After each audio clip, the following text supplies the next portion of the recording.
is there a different business model that you can use to get to the same result? What kind of other teams or companies can help you to get there? Yeah. What is it that you want to change rather than what is it that you want to produce?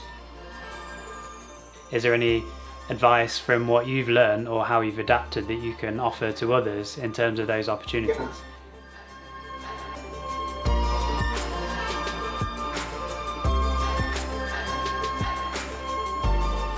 Thank you so much, Steve, for joining me on Tail Talks. Would you be able to just give an overview of who you are, what industry you're in, and what business you're in? Okay, my name is Steve Sowerby. I used to work for a big company called Reckitt Benckiser, and with them I was working in marketing and general management.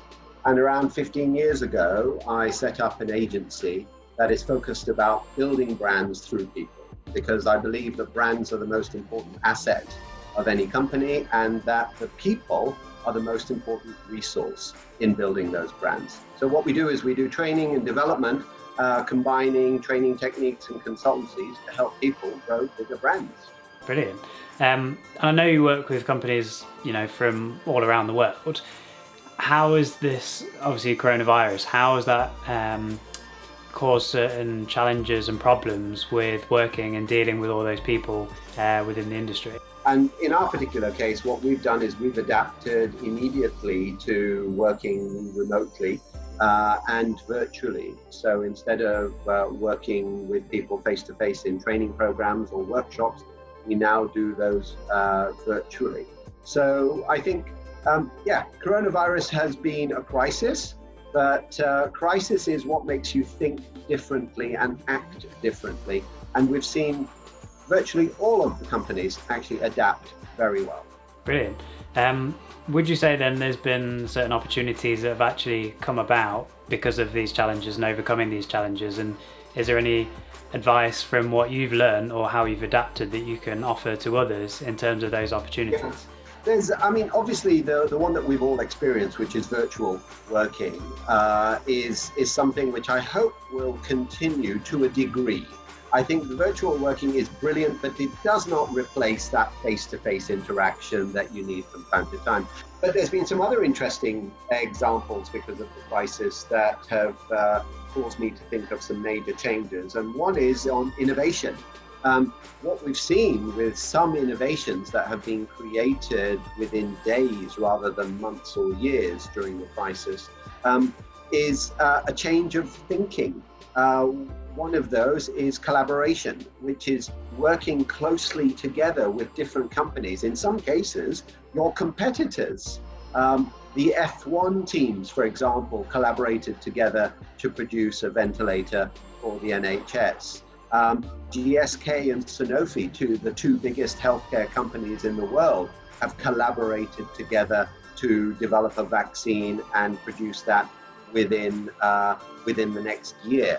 So this is a really important lesson that we've learned because of the crisis. If we want innovation to be bigger, better, and faster, then collaboration has got to be part of that combination of inputs that you need. Yeah, no, that makes sense. I didn't realise that one with the F1 teams. That's pretty cool. So on the other side, because obviously there's those kind of organisations that are adapting and collaborating and making those changes.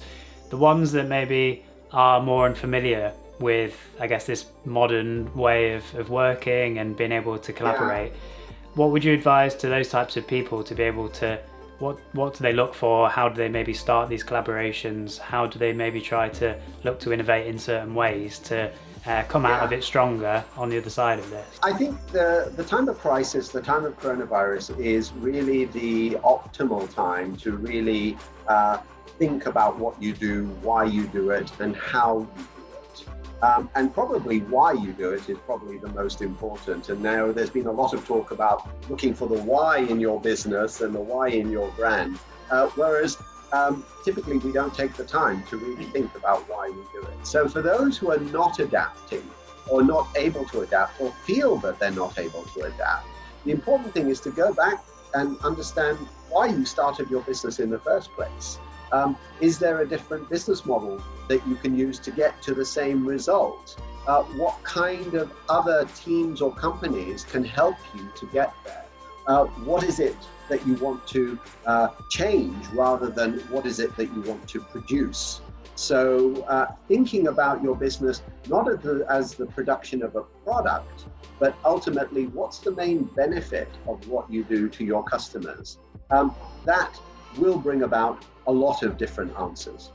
No, I completely agree. And from the people I've spoken to, the ones that are standing out for me are the ones that are adapting based off what I'm doing and, you know, things that are changing for me and how I'm currently feeling. And I think one thing that I always look to is the empathy map. And if you can understand, you know, what people are now currently thinking in those situations, then you can really understand and tailor in a way your why to that particular person.